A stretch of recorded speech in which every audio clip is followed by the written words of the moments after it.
Assalamualaikum warahmatullahi wabarakatuh. Perkenalkan, nama saya Rahman Radian dari kelas 2B dengan NIM 240244132. Jadi pada pagi ini saya akan menjelaskan tentang 5 sistem engine, yaitu salah satunya adalah air intake dan exhaust system.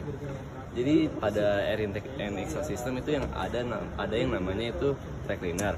Brake cleaner ini fungsinya untuk menyaring udara-udara yang kasar sebelum masuk ke komponen yang namanya air cleaner.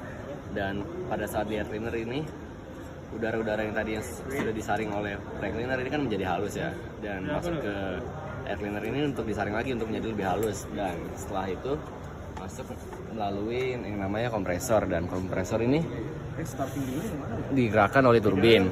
Fungsinya kompresor ini adalah untuk memadatkan udara-udara yang masuk melalui air cleaner.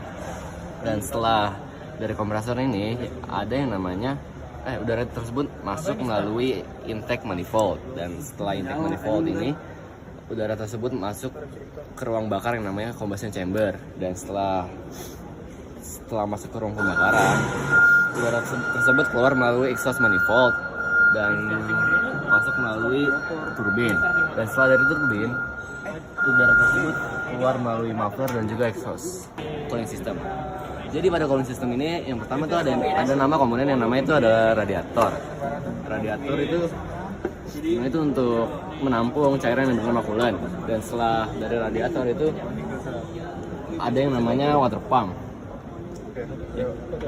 Nah, dan fungsi water pump ini adalah untuk memompa cairan coolant yang berasal dari radiator ini menuju ke yang namanya water jacket. Water jacket ini berada di dalam engine ini, dan fungsi water jacket itu adalah untuk mendinginkan semua komponen. Jadi coolant itu bakal menyebar dari dalam engine ini untuk menyebar ke seluruh komponen. Dan setelah dari water jacket itu ada yang namanya thermostat. Thermostat ini elektrik ya guys. Jadi fungsi thermostat itu adalah untuk membuka katup.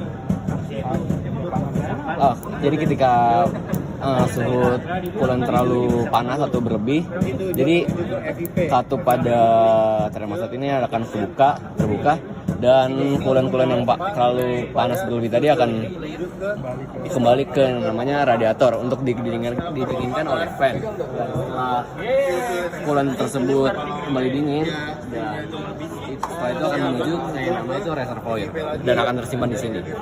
Kali ini saya akan menjelaskan yang namanya fuel system. Jadi yang pertama itu ada yang namanya fuel tank. Fuel tank itu fungsinya untuk menyimpan bahan bakar. Dan selanjutnya itu ada yang namanya fuel pump. Fuel pump ini jadi fungsinya itu untuk memompa bahan bakar yang berasal dari fuel tank itu menuju ke yang namanya fuel filter. Secondary filter.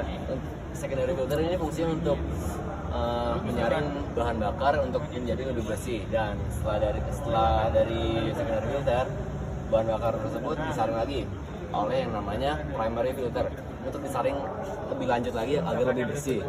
Dan setelah bahan bakar tersebut telah disaring oleh primary filter,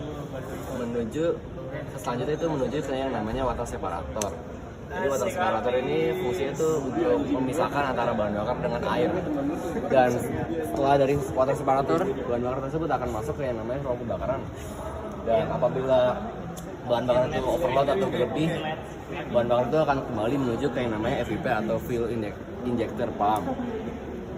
Lalu akan diarahkan ke arah yang namanya tank.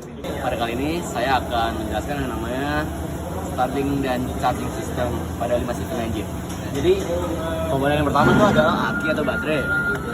Fungsinya itu adalah untuk menyimpan aliran arus listrik.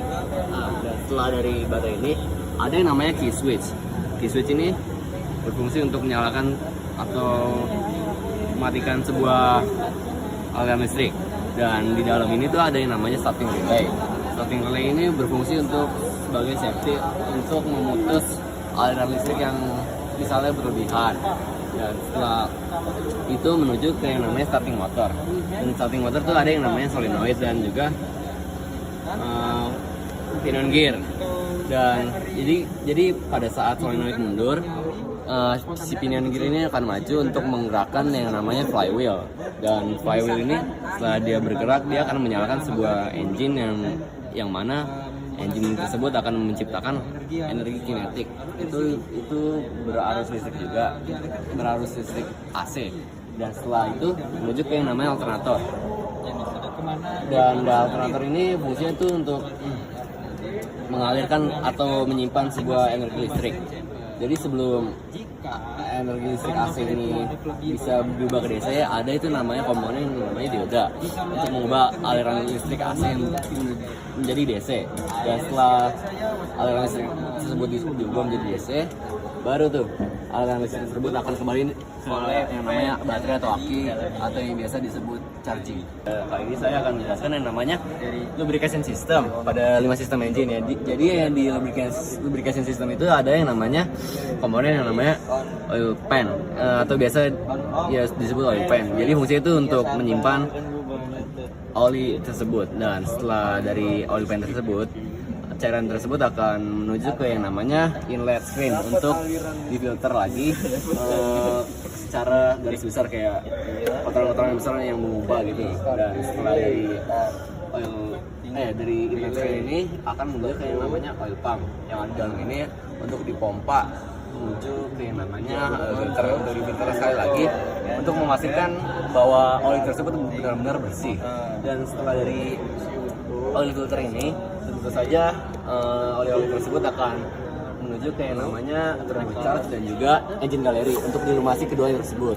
Dan setelah oli-oli tersebut melumasi kedua bagian komponen tersebut, oli tersebut bakal balik lagi. Kalau dari turbocharge itu bakal balik lagi dengan hose ini menuju kembali ke oil pan. Dan untuk engine gallery ini, dia ada selangnya sendiri di dalam untuk menuju kembali lagi ke yang namanya oil pan. Mungkin begitu saja dari saya. Terima kasih. Wassalamualaikum warahmatullahi wabarakatuh.